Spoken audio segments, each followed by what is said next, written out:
In the heart of the Bavarian Alps, rising from the mountain mist like something conjured from a dream, stands Neuschwanstein Castle. With its soaring white towers and impossibly romantic silhouette, it looks every bit the fairy tale fortress that inspired Walt Disney's Sleeping Beauty castle. But this magnificent structure holds a darker truth, one that reveals why the age of castle building came to a dramatic and irreversible end. The year was 1869 when King Ludwig II of Bavaria ordered the first stones laid for what he called his new castle. Ludwig was only 24 years old, yet already his world was crumbling around him. 2 years earlier, Bavaria had been defeated in war by the expanding Prussian Empire, and Ludwig was forced to accept a humiliating defensive alliance that stripped him of his right to command his own army in times of war. For a young king who had dreamed his entire life of wielding absolute power like the medieval monarchs he idolized, this political neutering was unbearable. So Ludwig decided to build his own kingdom, a place where he could be a true sovereign. The location he chose was spectacular, a narrow mountain ridge called the Jugend that jutted out above the Polat Gorge, with views stretching across alpine peaks and crystalline lakes. Here stood the ruins of two small medieval fortresses that Ludwig had known since childhood.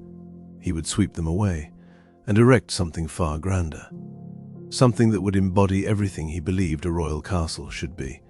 But Ludwig was not building a fortress for war. He was building a monument to an idea, to a vision of kingship that was already dying, even as he laid the foundation stone on September 5, 1869. His castle would be equipped with the very latest technology, with central heating powered by forced air, running water throughout the building, flush toilets, hot water in the kitchens and bathrooms, and even telephone lines, though hardly anyone owned a telephone when construction began. The throne room would be built using an encased steel construction, hidden beneath layers of limestone cladding and decorative brick. This was not a medieval castle at all. It was a 19th century theatre set, designed to look ancient while incorporating every modern convenience. Ludwig poured his personal fortune into the project, borrowing extensively when his own money ran dry. He refused to use Bavarian public funds, understanding perhaps that his subjects would not appreciate paying for his fantasy. The king worked with set designers from Munich's opera houses, and the castle's basic design came from Christian Jank, a theatrical scenic painter who knew how to create dramatic visual effects. The architectural style shifted during construction from the originally planned Gothic to primarily Romanesque, with Byzantine influences in the throne hall. Every room was planned to tell stories from medieval Germanic and Nordic legends, particularly those immortalized in the operas of Richard Wagner, whom Ludwig worshipped. Wagner had been Ludwig's idol since the young prince first encountered his music dramas in 1861. The composer's operas transformed ancient legends like Tannhauser, Lohengrin, and Parsifal into overwhelming sensory experiences, and Ludwig wanted to live inside those worlds. The Singers' Hall at Neuschwanstein was designed as a larger and more magnificent version of the famous hall at Wartburg Castle, where the legendary singing contest of Tannhauser supposedly took place.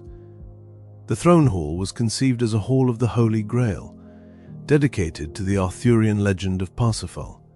Ludwig even commissioned an artificial grotto inside the castle. Because Wagner's opera Tannhauser featured a grotto dedicated to Venus, the construction proceeded slowly, hampered by the difficult mountain location and Ludwig's constantly changing demands. Work crews labored day and night to meet the king's impossible deadlines. The gateway building was completed first, in 1873, and Ludwig lived there for years while construction continued on the main palace. The topping out ceremony for the main palace, or palace, did not occur until January 29, 1880, and even then the building was far from finished. The technical fittings were not completed until mid-1884. Ludwig finally moved into his completed rooms in 1884, but he never saw the castle without scaffolding. He lived there only about 6 months total, coming and going in the darkness of night, increasingly isolated from his government and his people. The king, who had spent millions on his dream castles, who also built the equally extravagant Linderhof Palace and began the massive Herrenchiemsee Palace, was drowning in debt. The banks threatened to seize his properties. In June of 1886, the Bavarian government had Ludwig declared insane and placed him under involuntary psychiatric care.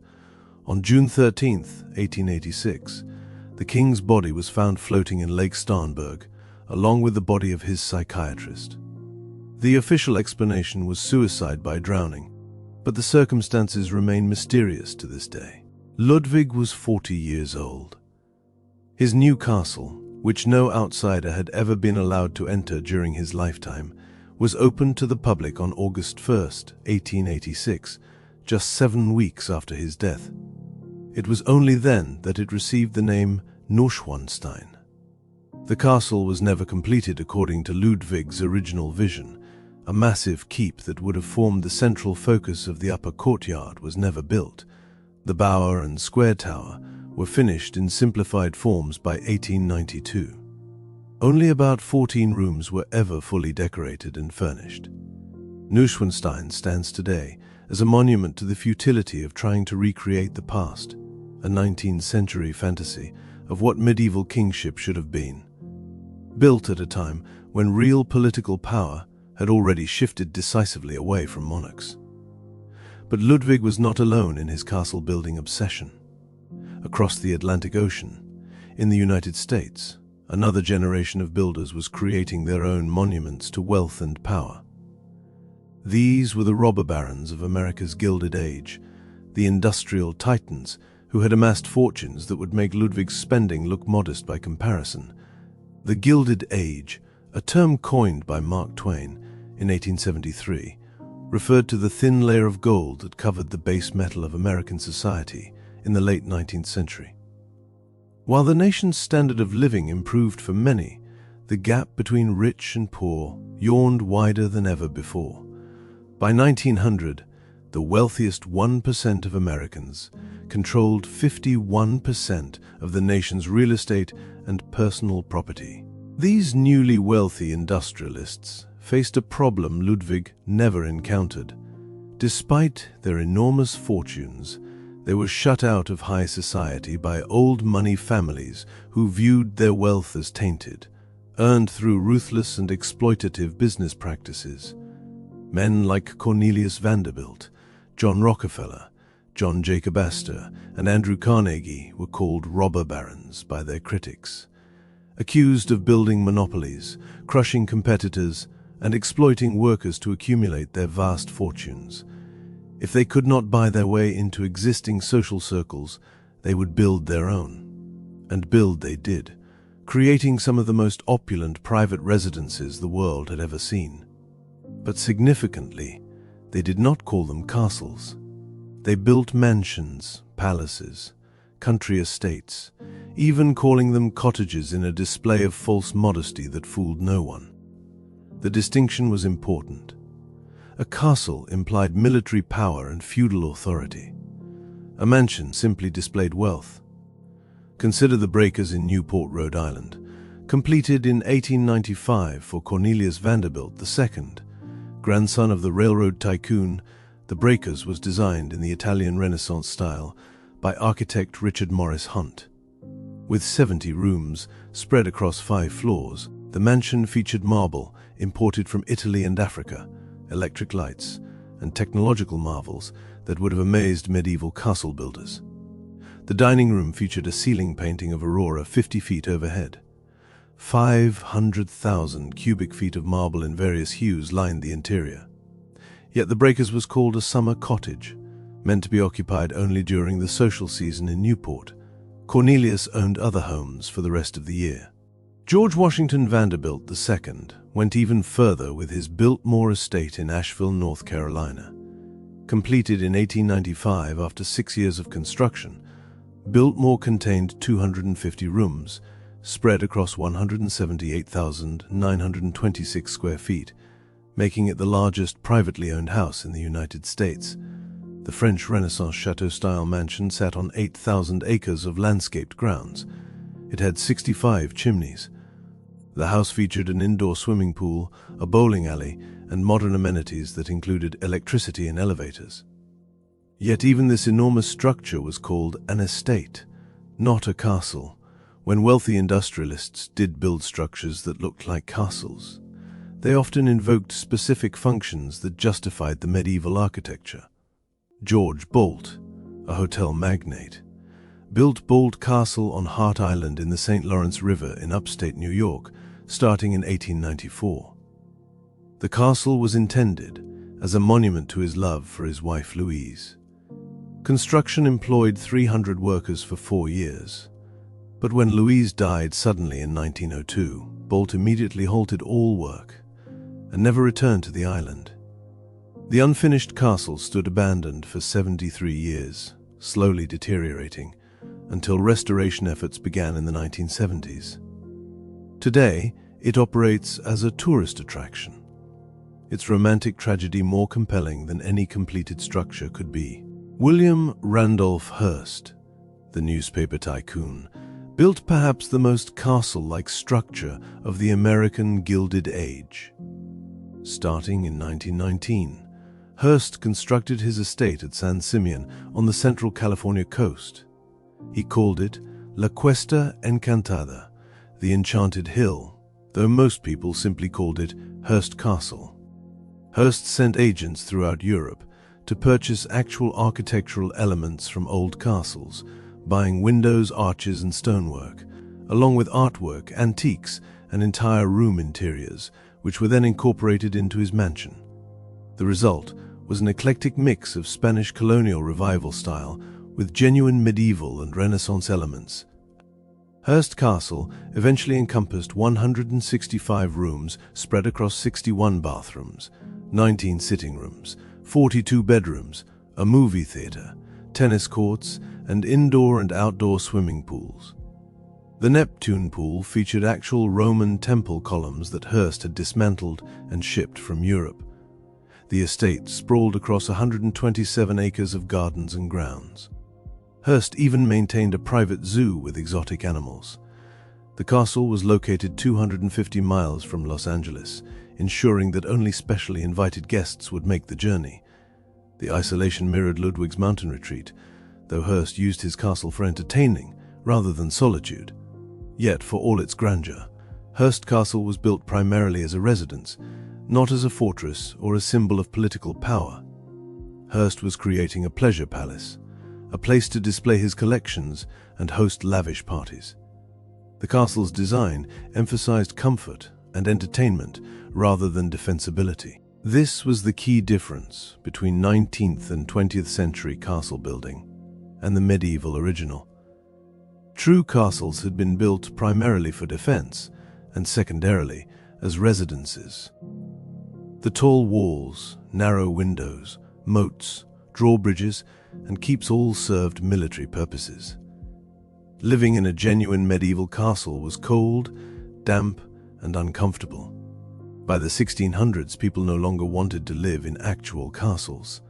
Kings and queens preferred building palaces that prioritized comfort and display over defense. The invention and improvement of gunpowder weapons, particularly cannons and mortars, had made tall stone walls obsolete as defensive structures. Heavy cannonballs could reduce even the strongest curtain walls to rubble in hours, walls that might have withstood a siege for months in earlier eras. Military architecture evolved towards squat earthen fortifications and blockhouse-style forts, where thick layers of dirt absorb cannon fire more effectively than stone. The wealthy industrialists of the late 1800s and early 1900s understood this completely.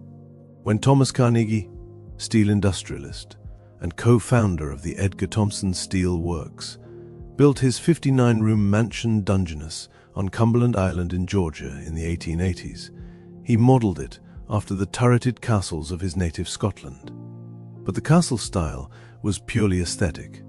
The estate featured multiple swimming pools, a golf course, and 40 auxiliary buildings to house 200 servants. It was a monument to leisure, not warfare. Thomas purchased additional land to expand the estate until his sudden death in 1886, never seeing it completed to his satisfaction, much like Ludwig. If you're enjoying this deep dive into the architectural ambitions of history's wealthiest individuals, make sure to subscribe to our channel.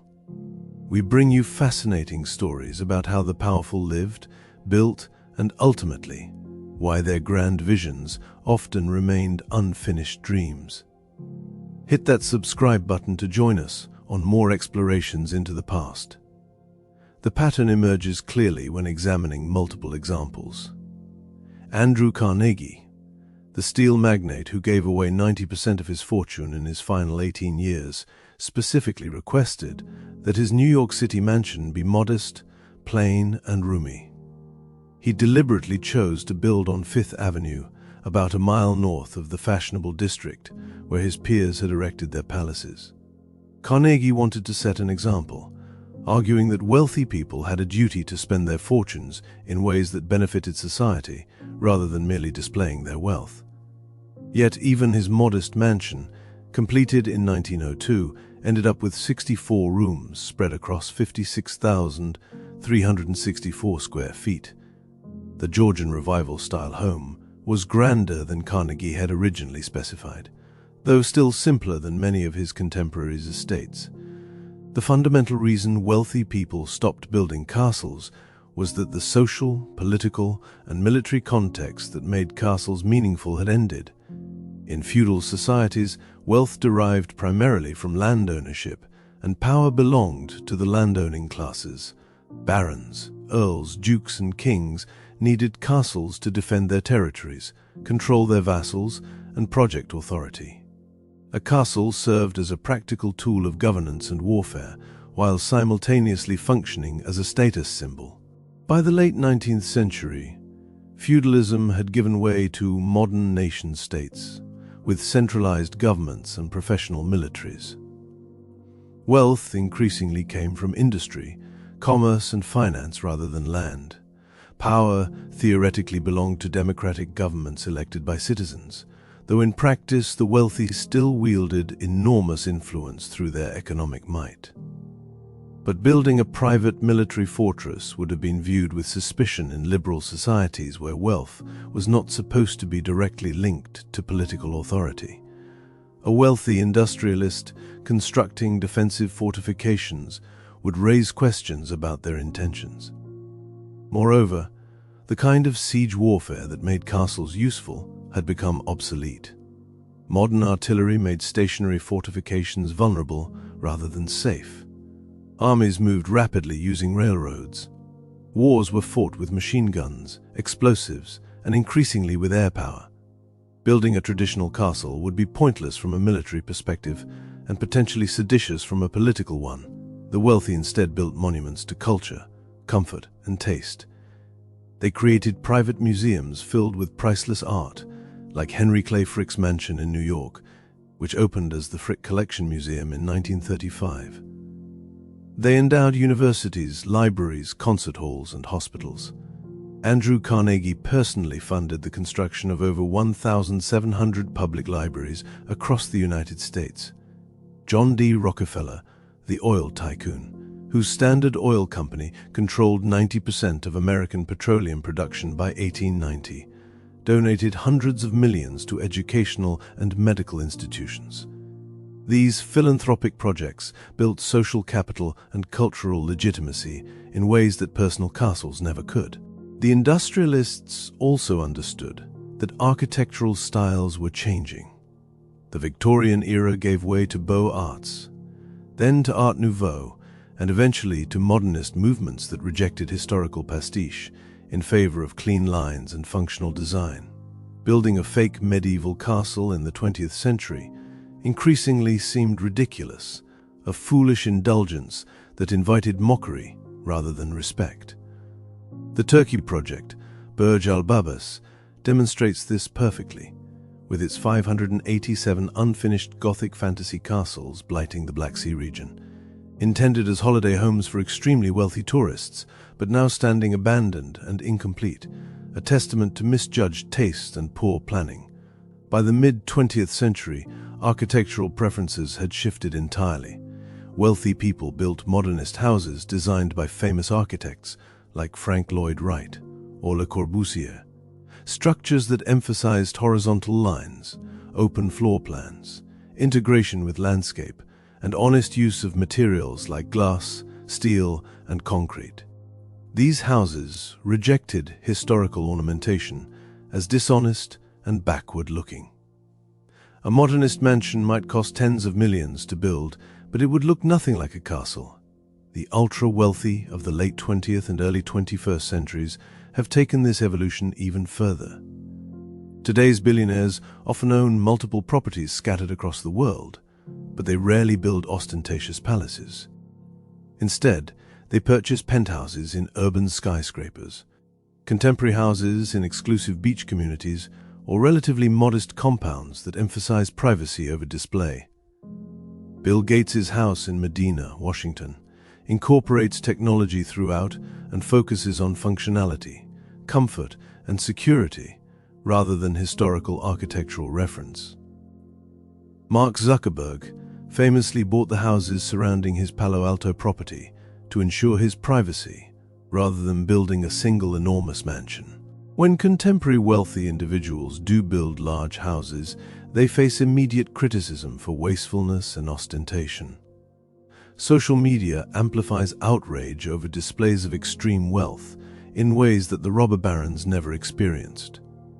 Public opinion has shifted decisively against the kind of conspicuous consumption that the Gilded Age celebrated. There are practical reasons for this as well.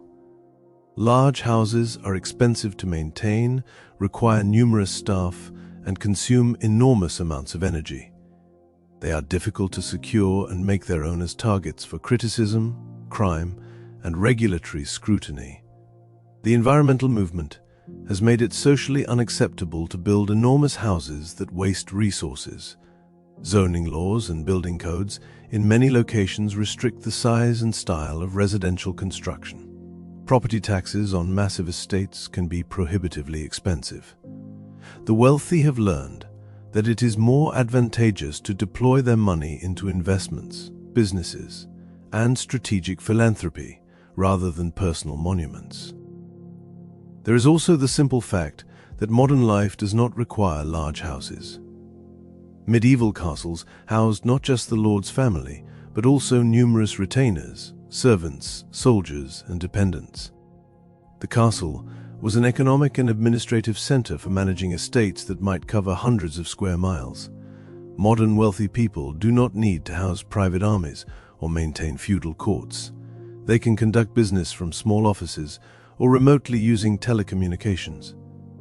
They eat at restaurants rather than hosting medieval-style feasts. Their children attend private schools rather than being tutored at home.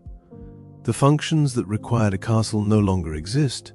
Entertainment has changed as well. Medieval nobles hosted tournaments, hunts, and banquets because there were few other options for socializing and displaying status. Modern billionaires can attend exclusive clubs, travel to private islands, charter yachts, or fly on private jets. They can experience luxury in ways far more varied and sophisticated than anything a castle could provide. Why build a ballroom when you can rent a palace for an evening? Why construct a private theater when you can attend Broadway shows or movie premieres? The fate of existing castles also serves as a cautionary tale. Many genuine medieval castles in Europe are now expensive to maintain and exist primarily as tourist attractions or museums. Their owners often struggle to afford necessary repairs. The British government maintains numerous historic castles at public expense, and private owners of castles frequently complain about the costs of preservation.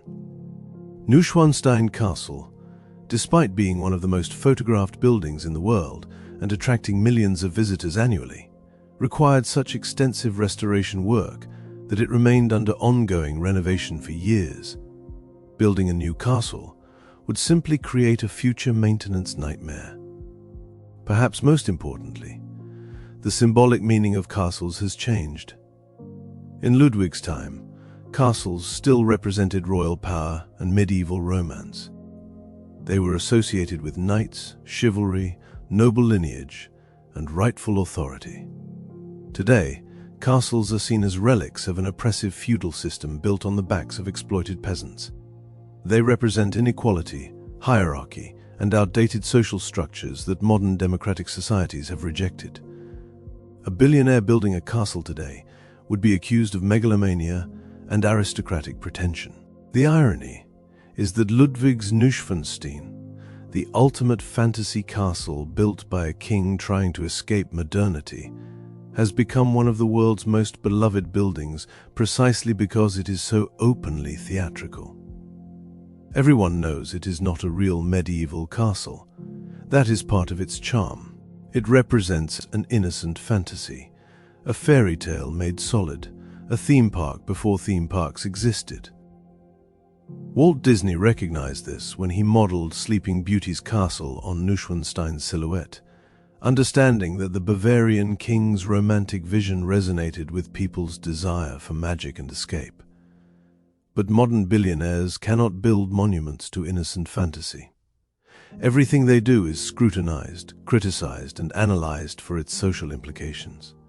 Their wealth is seen as problematic, evidence of systemic inequality, and perhaps exploitation. Building a personal castle would be interpreted as evidence of oligarchic ambitions, a sign that democratic capitalism has failed and we are returning to feudalism. The public would not see romance, they would see arrogance.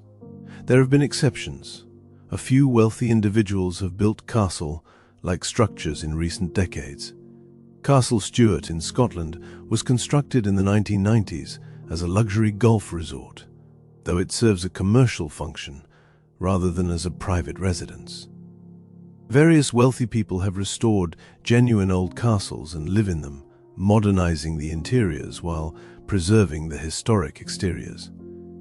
Some have built large houses with towers or battlements as decorative elements, though these are clearly not functional fortifications. But true castle building, in the sense of creating massive new fortified residences that serve as private kingdoms, has essentially stopped. The wealthy today build their influence through different means entirely. They create technology companies that reshape how billions of people communicate and interact. They fund political campaigns and lobbying efforts. They establish charitable foundations that tackle global health problems or education reform. They buy sports teams, media companies, and social media platforms. These investments provide far more power and influence than any castle ever could. A medieval king controlled perhaps a few 100,000 subjects. Mark Zuckerberg's Facebook platform has over 3 billion users. Jeff Bezos's Amazon touches the lives of hundreds of millions of people daily. Elon Musk's companies aim to revolutionize transportation and even colonize Mars. In this context, building a castle seems almost quaint, a nostalgic gesture that misunderstands where real power lies in the modern world. Power comes from controlling networks, infrastructure, information, and capital flows, not from sitting in a stone tower. The castle has become a metaphor rather than a reality, something that exists in fantasy novels and video games, but not in the serious business of wealth and power. King Ludwig II built Neuschwanstein as a retreat from the modern world, a place where he could live as a medieval king rather than a constitutional monarch, constrained by parliaments and treaties. But the modern world hunted him down. His debts became unsustainable. His government deemed him unfit to rule. He died mysteriously in a lake at 40 years old. His dream castle was opened to paying tourists 7 weeks later, becoming a commercial attraction that generates revenue for the very government he tried to escape.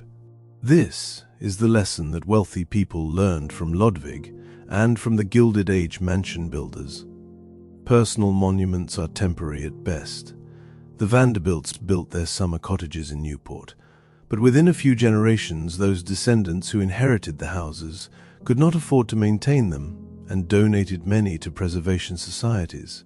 Cornelius Vanderbilt's Breakers is now owned by the Preservation Society of Newport County and operates as a museum. George Vanderbilt's Biltmore estate remains in family hands but functions primarily as a tourist attraction and winery. Hearst Castle was donated to the state of California and is now a state historic park. The buildings remain, but the family power they were meant to symbolize has dissipated. Wealth that is not actively managed and deployed tends to erode across generations, split among many heirs, diminished by taxes and inflation, lost to poor decisions and changing economic conditions. The castles and mansions become burdens, expensive relics that remind visitors of past grandeur while generating little actual benefit for their owners. Modern wealthy people have learned to be more strategic. Rather than building personal monuments, they create family offices that professionally manage investments. They establish trusts and foundations that preserve wealth across generations. They invest in education for their children and create business opportunities for future heirs. They understand that power and influence depend on maintaining economic relevance, not on possessing beautiful buildings. So billionaires today do not build castles because castles serve no useful purpose in the contemporary world. They do not provide defense. They do not generate income. They do not create political power. And they invite criticism and resentment. They are expensive to build and maintain, difficult to sell, and ultimately just large houses that happen to look like medieval fortifications. The age of castle building ended because the world that made castles meaningful ended. Feudalism gave way to capitalism. Monarchies gave way to democracies and republics. Local power gave way to global networks, and physical fortifications gave way to financial instruments and digital infrastructure as the true sources of wealth and influence. Neuschwanstein stands as a beautiful anachronism, a reminder that even with unlimited money, you cannot recreate the past. Ludwig tried to build himself back into an era when kings had real power, but his castle was finished by a government that had declared him insane. The fairy tale castle was revealed as a stage set, magnificent but fundamentally hollow. The billionaires and wealthy people of today understand this lesson, even if they rarely articulate it explicitly. They do not build castles because they have learned the true power in the modern world comes from controlling things that matter: capital, technology, media, policy, not from constructing expensive architectural fantasies. The castle has become a symbol of powerlessness rather than power, a monument to nostalgia and escape rather than strength and authority.